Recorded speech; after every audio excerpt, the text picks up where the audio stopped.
Hello friends, welcome back to my channel. আজকে আমি আপনাদের সঙ্গে শেয়ার করব একদম ঘরোয়া উপায়ে মান কচুর সাথে ভাঙন মাছের ঝোল।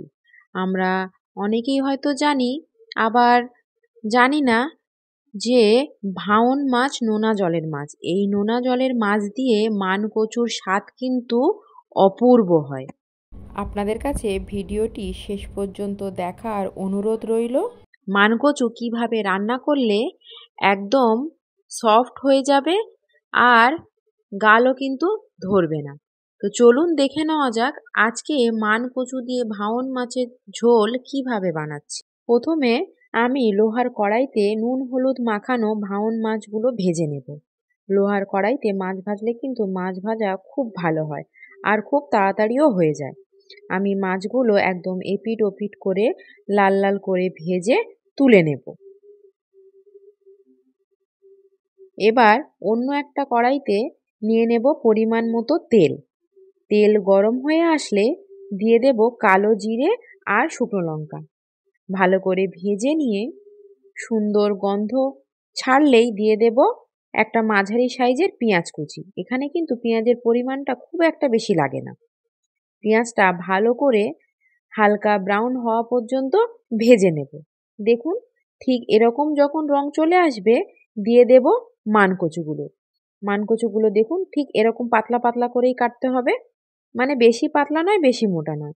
তারপরে দিয়ে দিলাম আলু। আলুগুলোও কিন্তু এরকম ভাবেই কাটতে হবে, তাহলে মানকচু এবং আলু খুব সুন্দরভাবে একসাথেই সেদ্ধ হয়ে যাবে। ভালো করে নাড়িয়ে চাড়িয়ে পেঁয়াজের সাথে মানকচু আর আলুগুলো একটু ভেজে নেব। তারপরে দিয়ে দেব স্বাদ মতো লবণ আর আদা রসুন বাটা পরিমাণ মতো দিয়ে ভালো করে নাড়িয়ে চাড়িয়ে নেব। এটা মিডিয়াম টু লো ফ্লেমেই করব। ভালো করে নাড়িয়ে চাড়িয়ে নিয়ে 5 মিনিটের জন্য মিডিয়াম টু লো ফ্লেমে ঢাকা দিয়ে রেখে দেব। 5 মিনিট পর ঢাকনা খুলে নুন জল বেরিয়ে আসলে ওই মিডিয়াম টু লো হিটে রেখে কচু এবং আলু একদম লাল লাল করে ভেজে নেব। দেখুন, আদা রসুন দেওয়ার পর কচু এবং আলুর রং কত পরিবর্তন হয়ে এসেছে। এবার পুরো রান্নাতে কিন্তু গরম জলই ব্যবহার করতে হবে। আমি এখানে পুরো ফুটানো গরম জল ব্যবহার করেছি। সেদ্ধ হওয়ার জন্য জল দিয়ে দিয়ে দেব হলুদ গুঁড়ো, কাশ্মীরি লঙ্কার গুঁড়ো আর ঝালের জন্য দেব কাঁচা লঙ্কা।